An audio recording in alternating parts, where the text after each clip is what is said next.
जी news देख रहे हैं आप और मैं अदिति त्यागी हूँ। झारखंड में दुमका की एक बेटी को जिंदा जलाकर मार डाला गया। उसका नाम अंकिता था। अंकिता 12वीं क्लास में पढ़ने वाली बच्ची थी। इलाके के एक मनचले शाहरुख की उस पर एक तरफा नजर थी। जब अंकिता ने उससे बात करने से इनकार कर दिया तो उसने पेट्रोल डालकर अंकिता को जला दिया, जिसकी 5 दिन बाद रिम्स में इलाज के दौरान मौत हो गई। अंकिता करीब 50% ही जली थी और आरोप यह है कि अंकिता की जान बचाई जा सकती थी, लेकिन इलाज में लापरवाही उसकी मौत की बड़ी वजह बने। खास बात यह है कि इस जघन्य हत्याकांड के घटनाक्रम के दौरान झारखंड सरकार पिकनिक करती रही। सत्ता बचाने के लिए सीएम हेमंत सोरेन अपने विधायकों के साथ पिकनिक करते रहे और 5 दिन तक अस्पताल में जूझ रही झारखंड की बेटी ने दम तोड़ दिया। आखिरकार सरकार बचाने में व्यस्त हेमंत सोरेन को घटना के पूरे 5 दिन बाद होश आया तो अंकिता की मौत पर मुआवजे का मरहम लगा दिया गया। 10 लाख रुपयों की मदद और फास्ट ट्रैक कोर्ट में मामला चलाने के निर्देश दिए गए। मामला हिंदू मुस्लिम पक्ष से जुड़ा है, लिहाजा सरकार से लेकर प्रशासन तक पर तुष्टीकरण और लव जिहाद जैसी साजिश के गंभीर आरोप लग रहे हैं। पूरे 2 साल से अंकिता परेशान थी। आखिर सरकार से लेकर प्रशासन को अब उसकी सुध क्यों आई? और ऐसे ही आरोपों के बीच सबसे बड़ा सवाल कि क्या जिहाद के फसाद में अंकिता मारी गई? जैसे उसके लिए अभी हम मार रहे हैं, उसको भी वही सजा हो जाए।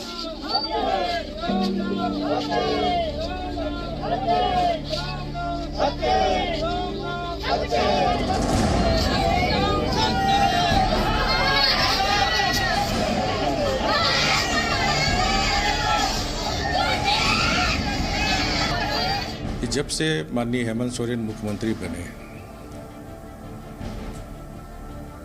तब से हम कह सकते हैं कि अंकिता जो बेटी हमारी आज हमारे बीच नहीं है, ये वोट बैंक और तुष्टीकरण के मध्य चढ़ गई।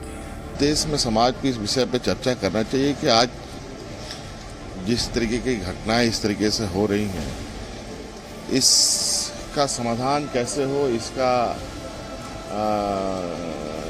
पर अंकुश कैसे लगे।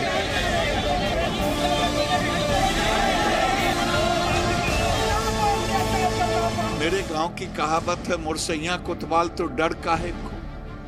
अंकिता की मौत अगर हुई है तो वहां की सरकार जिम्मेदार है। वो हिंदू मुसलमान सिख ईसाई के चश्मे से वो लोग देखते हैं, हम इस चश्मे से देखते हैं कि अपराधी आतंकवादी उग्रवादी की कोई जात धर्म नहीं है।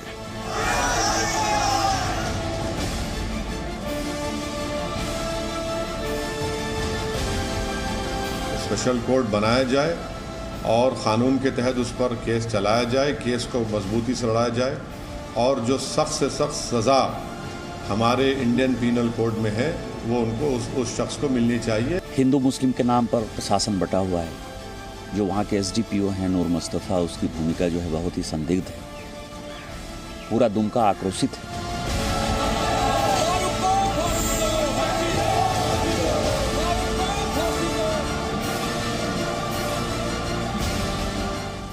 और इसी बीच एक बड़ी खबर आ रही है। आपको बता दें, झारखंड के गवर्नर का अंकिता की मौत पर बड़ा स्टेटमेंट आया है। वो ये कह रहे हैं कि बेटियां सेफ नहीं है। अंकिता केस में राज्यपाल का ये बड़ा बयान जो हम आपको दिखा रहे हैं, सीधे तौर पर सरकार पर सवाल उठा रहे हैं। राज्य की जनता सुरक्षित नहीं है, ये राज्यपाल रमेश बैस कह रहे हैं, सीधे तौर पर कटघरे में खड़ा करते हुए राज्य सरकार को। कई खास मेहमान हमारे साथ हैं। शहजाद पूनावाला बीजेपी का पक्ष रखने के लिए हमारे साथ हैं। आपको बता देते हैं हमारे साथ कांग्रेस पार्टी का पक्ष रखने के लिए आपको बता दें महिमा सिंह, और हमारे साथ महुआ माझी हैं जेएमएम का पक्ष रखने के लिए राज्यसभा एमपी हैं। आप सभी का बहुत बहुत स्वागत है। पहला सवाल महुआ जी मेरा आप ही से है, क्योंकि सीधे तौर पर चाहे गवर्नर हो चाहे बीजेपी हो, आपकी सरकार पर तुष्टीकरण जैसे गंभीर आरोप लगा रहे हैं।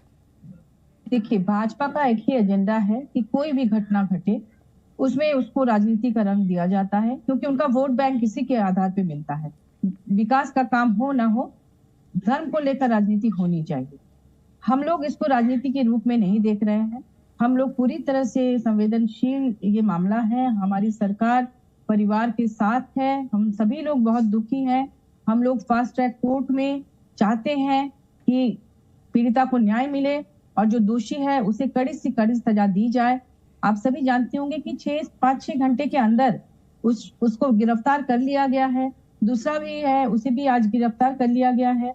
मुआवजे की घोषणा की गई है 10 लाख की, हालांकि उसके वो कोई बात नहीं है, लेकिन हम लोग इसमें पूरी तरह से इसको राजनीतिक रंग नहीं देना चाहते हैं। महुआ जी, आप कह रही हैं राजनीतिक रंग नहीं देना चाहिए, लेकिन आपकी सरकार पर संवेदनहीनता के आरोप लगे।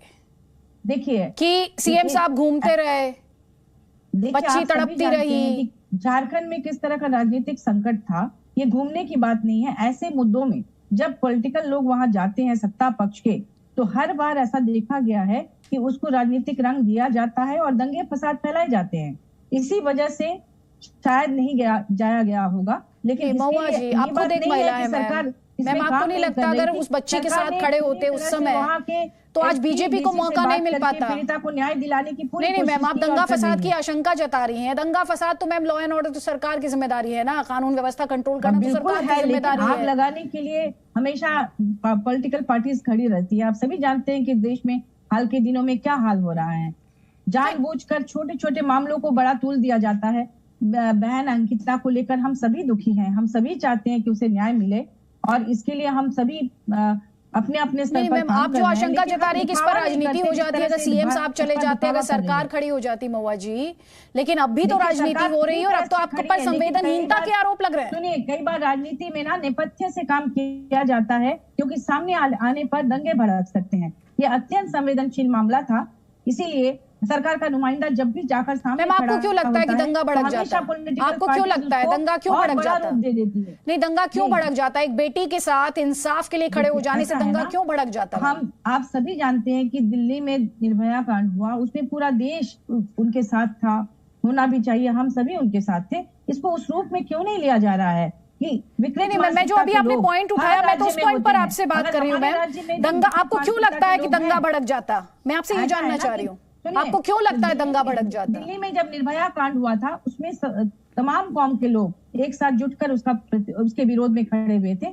आप इसको इस रूप में क्यों नहीं लेते कि झारखंड में भी अगर मैं आपसे ये पूछ रही हूँ, अभी आपने कहा कि दंगा फसाद का डर था, मैं आपसे ये पूछ रही हूँ, आप कहीं दंगा भड़क जाता? मैं आपसे मैम सिंपल सवाल पूछ रही हूँ, आपको क्यों लगता है कि दंगा भड़क जाता?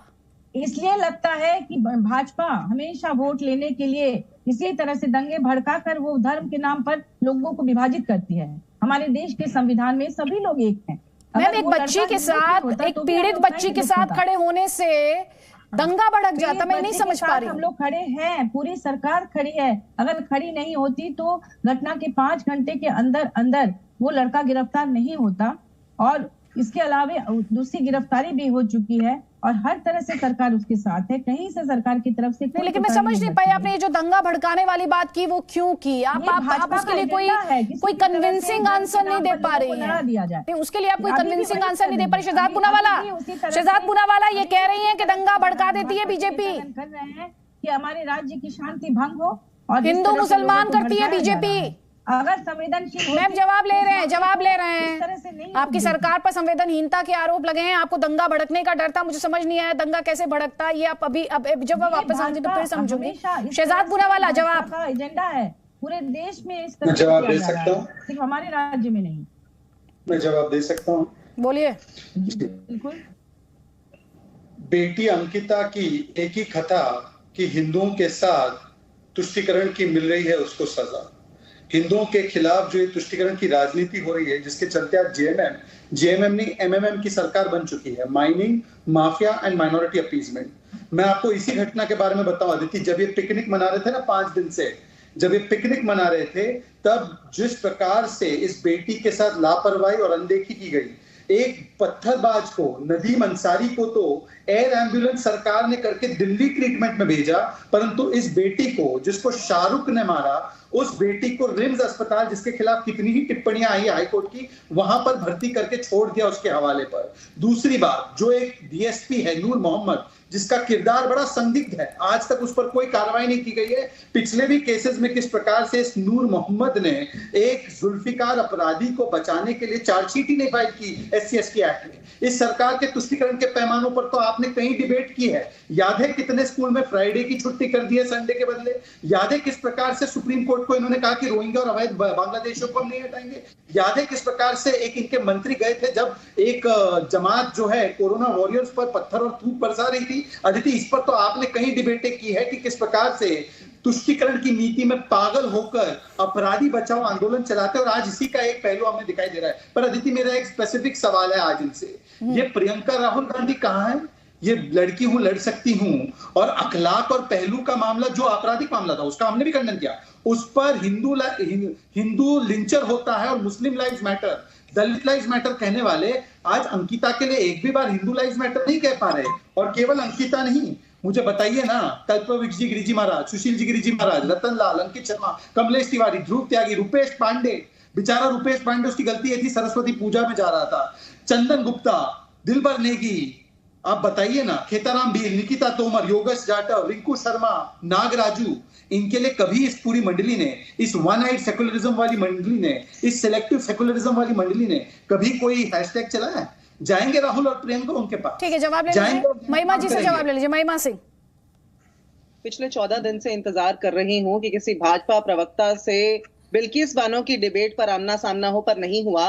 लेकिन आज की डिबेट पर आकर के भाजपा प्रवक्ता ने बहुत खूब ये आरोप लगा दिया कि हिंदू लड़की के साथ, मैं कहती हूँ not only Hindu life matters but life matters. For Congress law is above everything. कानून हम सबके ऊपर है। May you ever be so high BJP spokespersons but the law is above you. ये बात भाजपा को, भाजपा के प्रवक्ताओं और प्रतिनिधियों को याद रखने की आवश्यकता है। बिल्किस बानो के अपराधियों को न्यायपालिका ने तो न्याय दे दिया था, लेकिन कार्यपालिका ने जो अन्याय इस समाज के साथ और इंसानियत के साथ किया, उस पर भाजपा के प्रवक्ता बोलते दिखाई नहीं देते। अपराध की कोई कौम नहीं होती है, न ही किसी पीड़िता की कौम है, न ही मृतका की कौम है। कौम है सिर्फ और सिर्फ ये कि जो अपराधी है वो नफरत ज़दा है और उसकी नफरत का अंत होना चाहिए। अपराध से लड़ो, अपराधी से नहीं। महात्मा गांधी की इस सोच पर कांग्रेस पार्टी बाकायदा चलती है और उसी में विश्वास रखती है। जहां पर भी अपराध हुए, मुझे तो निकिता तोमर भी याद आ गई, फरीदाबाद में जो गोली मारकर हत्या कर दी थी कॉलेज से आती हुई लड़की की, अदिति जी, और उसको हरियाणा सरकार ने उस समय इस बात की बिल्कुल जिम्मेदारी नहीं ली कि ये प्रशासन का फेलियर है। ये कैसी बात है? ये किस प्रकार की राजनीति है? जवाब ले लीजिए। शहजाद पूनावाला आपको काउंटर करना चाह रहे हैं, जवाब ले लीजिए। शहजाद पूनावाला, मुसलमान लड़की पर अपराध हो, अपराध की कौन नहीं है? प्लीज अदिति, आज जो अपराध को अपराध की तरह देखने के लिए कह रहे हैं, इन्होंने हिंदू आतंकवाद का शब्द गढ़ा, इन्होंने हिंदू लिंचर बना दिया। जब अखलाक या तबरेज या पहलू खान की लिंचिंग हुई, जिसका खंडन हमने भी किया, सारे समाज ने किया, परंतु मैं इनसे पूछना चाहता हूं, जब इसी खेताराम भील को, दलित, राजस्थान में एक दलित को इसलिए पीटा गया क्योंकि उसके मुस्लिम जो लड़की के साथ वो प्यार करता था, उसके परिवार वाले उसे सहन नहीं कर पाए, जब नागराजू को हैदराबाद में पीट के मार दिया गया, जब इसी प्रकार की घटना अनेकों हिंदुओं के साथ मुस्लिम भीड़ के द्वारा हुई, तो मुझे एक उदाहरण बता दे जहां पर उन्होंने प्रेस कॉन्फ्रेंस की हो। आज बिल्किस बानो का बोल रहे हैं, परंतु मुझे बताइए ना, राहुल गांधी का और प्रियंका वाड्रा का 5 दिन से एक ट्वीट नहीं आया इस विषय पर। क्या करेंगे इस पर कल ये प्रेस कॉन्फ्रेंस? क्या आप पूछेंगे झारखंड की सरकार से कि नदीम अंसारी पत्थरबाज को आपने एम्स अस्पताल दिल्ली में सरकारी खर्च पर एम्बुलेंस से पहुंचा दिया, परंतु वही एयर एम्बुलेंस आप क्यों नहीं दे पाए इस बेटी को? क्यों उसको रिम्स में रखा गया जबकि उसको वहां पर दिल्ली में शिफ्ट किया जा सकता था? बताएंगे इसके बारे में? सांप्रदायिकता तो आपके मन में है और सिलेक्टिवनेस। ठीक है, जवाब लीजिए, जवाब लीजिए। महिमा जी, आज दिखाई दे रहा है। महिमा जी, राजनीति करनी है यदि, तो सबसे पहले सवाल उठेगा, पुलवामा के दिन नरेंद्र मोदी जी हमारे प्रधानमंत्री होते हुए कहां शूटिंग में व्यस्त थे?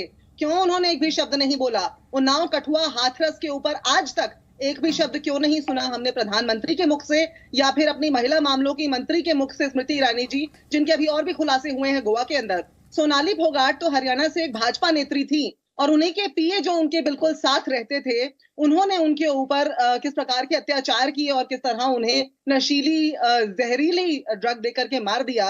अदिति जी, आप और मैं और एक और पैनलिस्ट यहाँ जो महिलाएं बैठी हुई हैं, मुझे लगता है हम एक आवाज में कहेंगी कि अपराध जो है वो महिला के खिलाफ है, अपराध इंसानियत के खिलाफ है, अपराध हिंदू या मुसलमान महिला के खिलाफ नहीं है।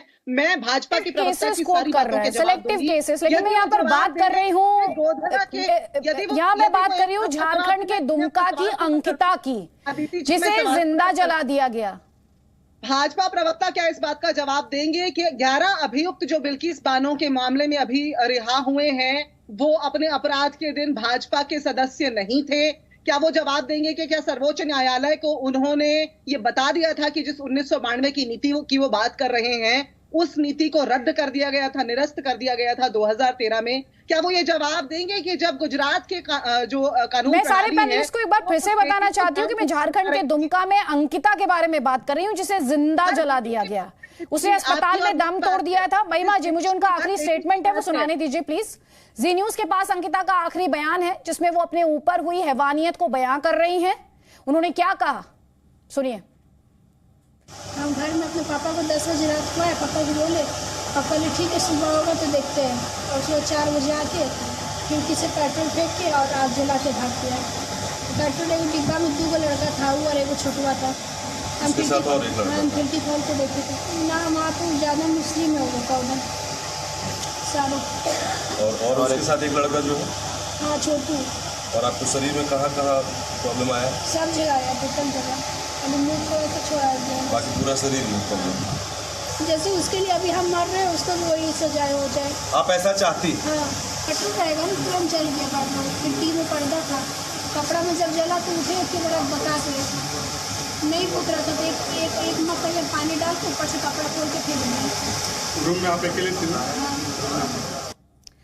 तो मुझे उम्मीद है राजनीति कम से कम इस स्टेटमेंट को सुनकर थोड़ी सी संजीदगी, थोड़ी सी संवेदनशीलता दिखाए, तो इस बच्ची को इंसाफ मिलने की सही मायने में गुंजाइश है। बातें तो बड़ी बड़ी की जाती है महिला अधिकार के नाम पर, लेकिन जब बात अंकिता की जा रही है तो उदाहरण सब तरफ से आ रहे हैं। किसी को लगता है दंगा भड़क जाता, किसी को किसी और एग्जाम्पल की याद आ रही है। भाई वहां भी इंसाफ होना चाहिए और यहां भी इंसाफ होना चाहिए।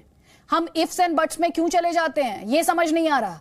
शहजाद पूनावाला, आपको जवाब देना था, आपका जवाब, उसके बाद जेएमएम की स्पोक्सपर्सन, जल्दी से।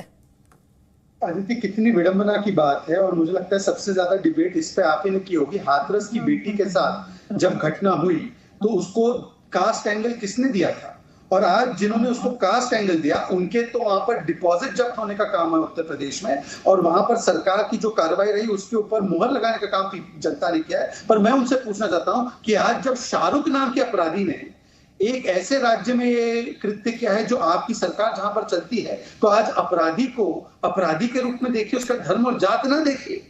ये इसको कहते दोहरे मापदंड। जिन्होंने हिंदू टेरर का शब्द गढ़ा, आज वो कह रहे हैं शाहरुख क्योंकि अपराधी है तो शाहरुख को केवल अपराधी के रूप में देखा जाए, शाहरुख को शाहरुख ना बोला जाए। और मैं इनसे पूछना चाहता हूं महिमा जी से, आपने बिल्किस बानो के विषय में बोला, बिल्किस बानो के केस को इसके साथ तुलना करना ये सरासर बेईमानी है। उसके अपराधियों को तो कन्विक्ट किया गया, उसको सजा भी मिली है, और इस पर हमारे नेताओं का वक्तव्य भी आया। पर मैं आपसे पूछता हूं, बिल्किस बानो पर आपने कितनी प्रेस कॉन्फ्रेंसेस की, और अंकिता पे पिछले 5 दिन में कितनी प्रेस कॉन्फ्रेंसेस की? इसी से पता चल जाएगा कि कांग्रेस पार्टी भी महिलाओं के विषय को धर्म और जाति में बांटती है, क्योंकि जहां सहूलियत होती है वहां पर वो बोलती है, और जहां वोट बैंक की सहूलियत नहीं होती है वहां पर वो मौन हो जाती है। महिमा जी इसे वोट बैंक से जोड़कर कह रहे हैं, कह रहे हैं कि क्योंकि जो बच्ची जिसकी मौत हुई वो अंकिता है और जो आरोपी है उसका नाम शाहरुख है, इसलिए कांग्रेस पार्टी खामोश है, बीजेपी का आरोप है आप पर। घुटनों पे टिके लोग, सुविधा पे बिके लोग, बरगद की करते हैं बातें, गमलों में उगे लोग। कुलदीप सिंह सेंगर कौन सी कौम के थे, और जिस महिला के साथ, जिस बच्ची के साथ दुष्कर्म उन्होंने किया था वो कौन सी कौम की थी, और कितने सारे हथकंडे अपनाने पड़े थे उनके ऊपर कार्रवाई करवाने के लिए और उन्हें निरस्त बर्खास्त करवाने के लिए। मैंने शुरुआत में ही एक ही बात कही थी अदिति जी, और दोहराऊंगी, अपराधी अपराधी है और पीड़िता पीड़िता है। क्रिमिनोलॉजी और विक्टिमोलॉजी नाम के सब्जेक्ट्स होते हैं हम लॉ स्टूडेंट्स की किताबों में, और उन्हें हम पढ़ते हैं। वो ना हिंदू है, ना मुसलमान है, ना ईसाई है, ना सिख है। तो हिंदू आतंक क्यों कहा था? हिंदू आतंक क्यों कहा? ये शर्मनाक और निंदनीय सोच है कि वो नामों पे ज्यादा जाते हैं बजाय कि इसीलिए अभियुक्तों का ये राज अभिषेक करते हैं, इसीलिए अभियुक्तों के को जो है तिलक लगाते हैं और मालाएं पहनाते हैं, लिंचिंग करने वालों को मालाएं पहनाते हैं। अरे जिन्होंने गांधी की हत्या करने वाले को माल्यार्पण किया, वो क्या इंसानियत की और अपराध की बात करेंगे? छोड़िए। जवाब ले लीजिए शहजाद पूनावाला, और उसके बाद महुआ जी प्लीज जल्दी जल्दी। आदित्य जी, पहले तो जो गांधी जी के हत्यारे को महिमा मंडन कर रहा था बाबूलाल चौरसिया, वो कांग्रेस की मध्य प्रदेश की इकाई में, उनको जानकारी दे दीजिए। दूसरी बात, मैं इनसे पूछना चाहता हूं कि अगर अपराधी के सामने धर्म जात जोड़ना गलत है, जो कि हम कहते हैं, तो हिंदू आतंक जिसने कहा, हिंदुत्व को आईसिस और बोको हराम जिसने कहा, अर्थात राहुल गांधी, चिदम्बरम, सुशील कुमार शिंदे, उनका खंडन कीजिए महिमा जी, और ये बताइए कि आज शाहरुख अपराधी है तो अपराधी को अपराधी के नजर से देखिए, और अगर अखलाक की लिंचिंग हो जाती है तो पूरे हिंदू समाज को लिंचर बताती हैं। जस्टिफाई कर रहे हैं हिंदू मुसलमान में बांधने को अपराधियों को। मैं यहाँ पर महुआ जी को लेकर आऊंगी। महुआ जी यहाँ पर सवाल ये प्लीज, भाई सरकार की जो अकाउंटेबिलिटी है उस पर बात करना चाहती हूँ मैं। महुआ जी, एक तरफ देखिए, मतलब इससे ज्यादा शर्मनाक क्या हो सकता है कि जब विक्टिम और राजनीतिक रंग ना दे। जी जी, लेकिन मैम सीधे तौर पर तुष्टीकरण की राजनीति के आरोप तो आप पर लगे हैं जी, ये तो भाजपा, और साथ ही ये कह रहे हैं कि डबल स्टैंडर्ड्स हैं विक्टिम का भी। मैं बात पूरी कर लूं प्लीज प्लीज, थैंक यू। दूसरी बात ये कह रहे हैं कि विक्टिम का भी रिलीजन देखा जाता है और जो आरोपी है उसका भी रिलीजन देखा जाता है और फिर उसके मुताबिक राजनीति की जाती है। बिल्कुल, और ये सरासर गलत है। हमारे देश में सबको समान अधिकार है और अगर अपराधी है तो वो अपराधी है। हम लोग इसी को मानते हैं और हम लोग किसी भी तरह की तुष्टीकरण की राजनीति नहीं करते हैं। अगर वैसी राजनीति करते तो आपको पता होगा कुछ समय पहले यहाँ पर हमारी राजधानी में जो गोलियां चली थी वो उसमें कौन मारा गया था। तो इस तरह से आरोप भाजपा जरूर लगाती है, लेकिन ये सच नहीं है। और जहां तक अभी आप लोगों ने एयरलिफ्टिंग की बात कही है, हमारी सरकार निश्चित रूप से उनकी एयरलिफ्टिंग भी कराती अगर डॉक्टर्स लिख कर देते, और जिसे भेजने की बात आप लोग कर रहे हैं उसे कम से कम 1.5-2 महीने के बाद भेजा गया था, क्योंकि डॉक्टर्स ने कहा था कि यहाँ जितना ट्रीटमेंट होना था वो हो चुका था और उसे बाहर भेजना था। और हमारे यहाँ ये रिम्स है, एम्स की तर्ज पर है और यहाँ प्रॉपर ट्रीटमेंट उनका चल रहा था। अगर पीड़िता के घर वाले या डॉक्टर्स अगर इसकी सलाह देते तो हमारी सरकार उन्हें एयरलिफ्ट कराने में बिल्कुल ही देर नहीं करती। इसे एक मुद्दा बनाकर सामने लाया जा रहा है और जिसके बारे में कहा जा रहा है शहजाद पूनावाला 1.5-2 महीने के बाद भेजा गया था। शहजाद पूनावाला क्या था तब? इनसे कुछ सवाल पूछिए। कहते हैं हम हिंदू मुस्लिम नहीं करते, क्या ये हकीकत है या नहीं है कि जो लोग कोरोना वॉरियर्स पर थूक रहे थे, पत्थर फेंक रहे थे, केवल उनको बचाव करने के लिए इनके मंत्री उनके पास पहुंचे थे? क्या ये हकीकत है या नहीं है कि संथल परगना में एक सर्वे की बात हुई कि ताकि रोहिंग्या और अवैध बांग्लादेशियों को चिन्हित किया जा सके? क्या महुआ जी इसके समर्थन में है या इसके खिलाफ है? बताइए, क्या आपकी सरकार ने विरोध नहीं किया है डिपोर्टेशन का बांग्लादेशी और अवैध बांग्लादेशी और रोहिंग्याओं का? पर आज के मुद्दे पर आते हैं। मैं आपसे पूछना चाहता हूँ महुआ जी कि मुझे सिर्फ इतना बता दीजिए कि अगर ये सांप्रदायिक एंगल नहीं है तो रुपेश पांडे को क्यों मारा गया? रुपेश पांडे की क्या गलती? मैं उससे पहले वो बच्चा सिर्फ सरस्वती पूजा करने जा रहा था और एक जिहादी भीड़ ने उसको पीट पीट के मार दिया। आज आप उनका भी बचाव करेंगी? आज आप उनकी मानसिकता का बचाव करेंगी जैसे आप शाहरुख की मानसिकता का बचाव कर रहे हैं? मुझे तो लगा जेएमएम की सरकार थी, ये तो आप एमएमएम की सरकार बन गए। माइनिंग इलीगल को बचाते हैं, माफिया इलीगल को बचाते हैं और माइनॉरिटी अपीजमेंट में आप पागल हो चुके हैं, आपकी सरकार पागल हो चुकी है। आपने अभी जो भी आरोप लगाए मैं उनका खंडन करती हूँ और मैं आप ही से एक सवाल करती हूँ कि हमारे जो माननीय मंत्री जी थे जयंत सिन्हा जी, उन्होंने मॉब लिंचिंग करने वाले लोगों को अपने यहाँ बुलाकर माला पहनाया था।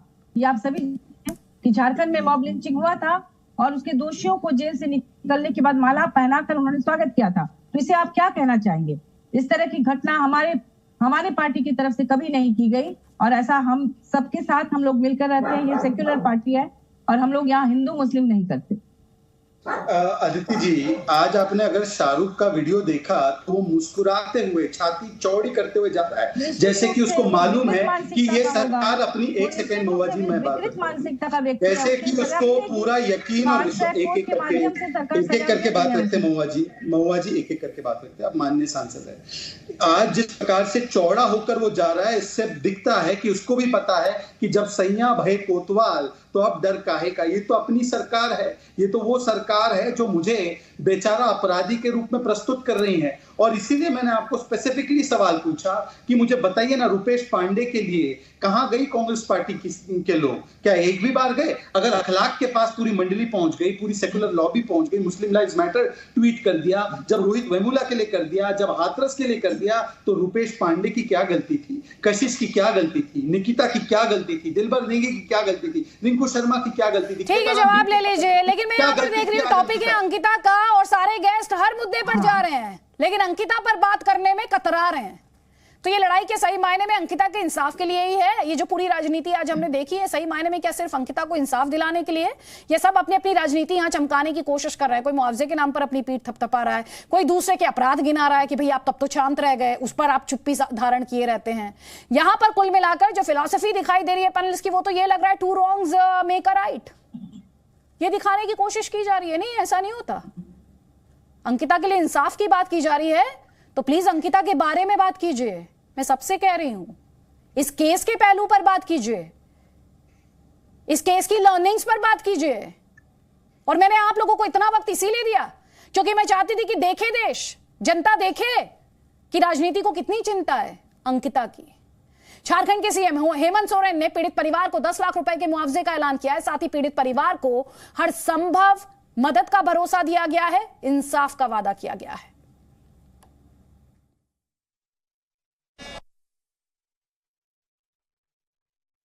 देखिए, समाज में कई कुकृतियां वर्तमान समय में देखने को मिल रहा है।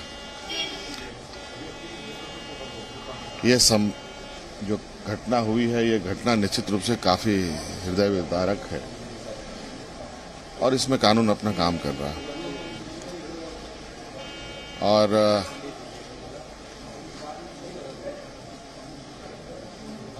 जो आरोपी हैं, जो इस घटना को अंजाम दिया है, लोग पकड़े भी गए हैं और हमारा प्रयास है कि जल्द से जल्द उसको सजा मिले।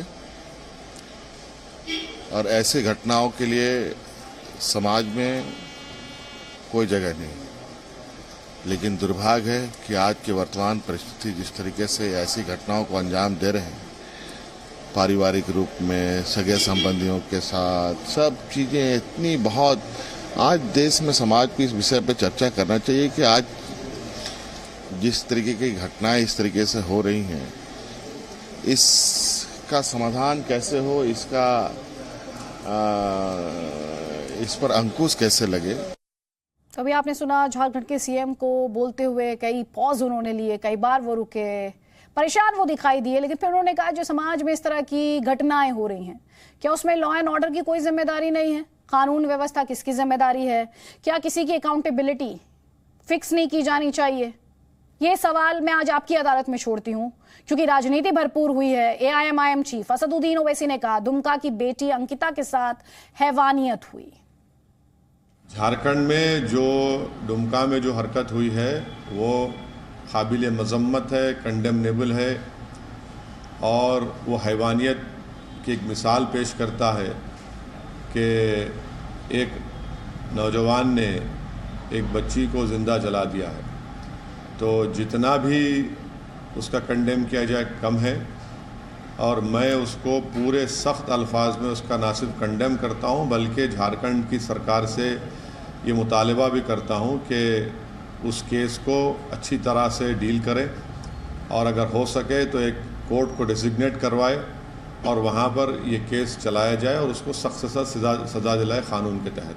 तो हम आपको लगातार ये बता रहे हैं कि कैसे झारखंड की बेटी अंकिता के साथ जो कुछ हुआ वो उसकी जैसी हर बेटी के माता पिता के लिए परेशान करने वाली खबर है। और आज हम इसी मसले पर डिबेट कर रहे हैं, डिबेट को आगे बढ़ाएंगे, लेकिन जल्दी से पूरी खबर हम उन दर्शकों को एक बार फिर से बता देते हैं जिन्होंने ये ब्रॉडकास्ट अभी ज्वाइन किया है। तो झारखंड के दुमका में एक सिरफिरे ने नाबालिग को जिंदा जला दिया। 23 अगस्त को ये वारदात हुई। 5 दिन तक अंकिता जिंदगी के लिए लड़ती रही और आखिर कार उसने रांची में इलाज के दौरान शनिवार को उसकी मौत हो गई। पुलिस ने शाहरुख नाम के आरोपी को गिरफ्तार किया, लेकिन दुमका की इस बेटी की मौत पर लोगों में आक्रोश, जैसा कि तस्वीरों में आप अपने स्क्रीन पर देख पा रहे हैं।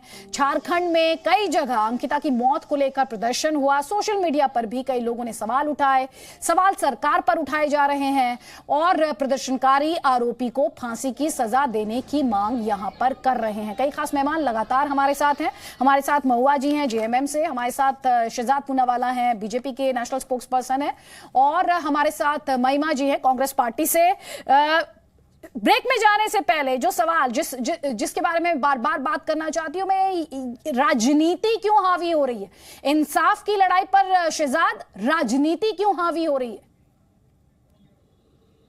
प्रचलन बन चुका है कि जब अपराधी एक वर्ग का होता है या राज्य जिसमें ये घटना घटित होती है वो एक राजनीतिक गोत्र की होती है, तो ये तथाकथित महिला अधिकारों की बात करने वाले एक आंख वाले उदारवादी मंडली जो है, वल्चर पॉलिटिक्स जो करती है बार बार, वो चुप हो जाती है, सेक्युलर सन्नाटा छा जाता है। आज मैं पूछना चाहता हूं, अंकिता के लिए ना कोई बुद्धिजीवी, ना कोई बॉलीवुड, ना कोई लिबरल, ना कोई इनकी जो इकोसिस्टम का व्यक्ति, भाई इतना सन्नाटा क्यों है? और राहुल और प्रियंका वाड्रा यदि महिलाओं के अधिकारों को लेकर बहुत ही चिंताजनक उनको महसूस होती है बातें, तो आज एक भी ट्वीट नहीं आया। इतने दिन हो गए और 5 दिन से क्या हुआ? अगर ये लड़की की शिकायत पर पहले ही संज्ञान लिया होता तो ये घटना नहीं घटती। 5 दिन से अगर ये लोग सत्ता का पिकनिक नहीं मना रहे होते तो इस बच्ची के साथ लापरवाही नहीं होती, इसको ठीक से इलाज मिल पाता, इसके परिवार के साथ पुलिस खड़ी होती। यही घटनाक्रम आप देखिए ना, हर राज्य जहां पर कांग्रेस है वहां पर इस प्रकार से एक वर्ग के साथ अन्याय होता है। कन्हैयालाल जी के साथ कैसे अन्याय हुआ, पुलिस ने उनको सुरक्षा नहीं दी। नहीं, ठीक है, मैं अंकिता के बारे में बात करूंगा। आपने 2 सवाल उठाए ना, आपने 2 सवाल उठाए, जवाब लीजिए। पहले महिमा जी, इन्होंने 2 बातें कही हैं। इन्होंने ये कहा है जो कि नहीं होना चाहिए और शर्मनाक है कि आरोपी का धर्म और पीड़िता का धर्म और पीड़ित का धर्म देखते हैं। एक आरोप कांग्रेस पार्टी पर यह लगाया इन्होंने। दूसरा, इन्होंने ये कहा कि सरकार ने अगर वक्त रहते शिकायत पर कदम उठा लिया होता, उस पर एक्ट कर लिया होता, एक्शन ले लिया होता, तो शायद वो बच्ची बच जाती। फिर ये इलाज में भी कोताही का आरोप लगा रहे हैं और कह रहे हैं क्योंकि सरकार संकट में थी और बचाने की कवायद चल रही थी तो पिकनिक मना रहे थे एमएलएज, इस कोताही में भी बच्ची की जान गई। ब्रेक पे जाने से पहले हाथ खड़ा कर रही थी आदित्य जी, इसलिए 2 बिंदु जो पहले बोलना चाह रही थी वो बोलूंगी, फिर आपकी बात पर आऊंगी।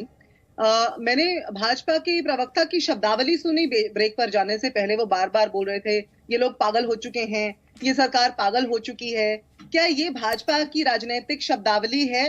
क्या इस स्तर पर गिरने लगी है अब भाजपा? पहली बात तो ये है। और दूसरी बात ये कि आपने बार बार ये कहा कि ये अंकिता की बात है। मैं याद दिला दूं, क्योंकि पेशे से वकील भी हूं और आपके चैनल का जो टाइटल भी है, आज टैगलाइन भी है, वो ये है बेटी पर अत्याचार। जब कोई मुकदमा दर्ज होता है किसी अपराध में तो वो अंकिता वर्सेस नहीं होगा, वो स्टेट वर्सेस होगा, क्योंकि अपराध पूरे समाज, पूरी इंसानियत के विरुद्ध है। अपराध के पीछे जो मानसिकता है वो मानसिकता उसका सही कारण है, क्योंकि एक अपराध को अलग अलग व्यक्ति उसी तरह से अंजाम देते हैं और बार बार देते हैं, और इसको हम किसी भी तरह से बदल नहीं पा रहे हैं, ये बढ़ता जा रहा है।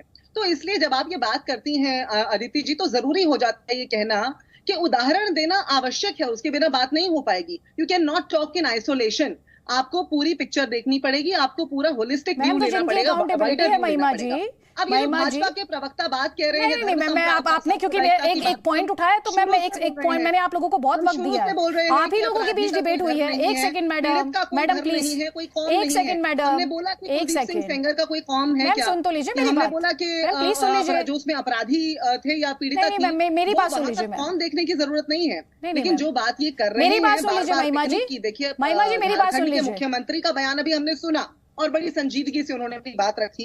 इस देश के नागरिक होने के नाते मुझे तो लगा प्लीज मेरी बात सुन लीजिए। संजीदगी से अगर प्रधानमंत्री नहीं मैम, आप मेरी बात सुन लीजिए महिमा जी।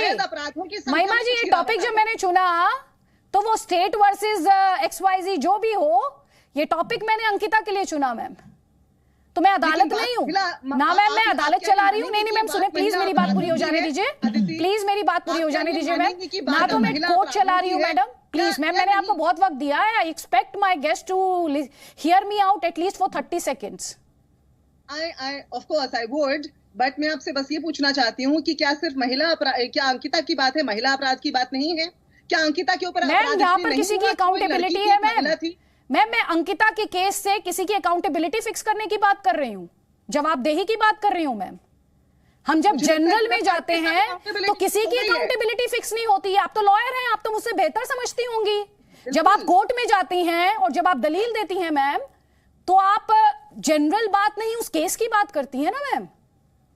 उस केस के जो साक्ष्य हैं, उस केस की जो हालात हैं, जो परिस्थितियां हैं, उसके जो तथ्य हैं। तो मैम ये होता है कि अतीत में ऐसे फैसलों में क्या, Mahima ji please let me speak ma'am, let me speak.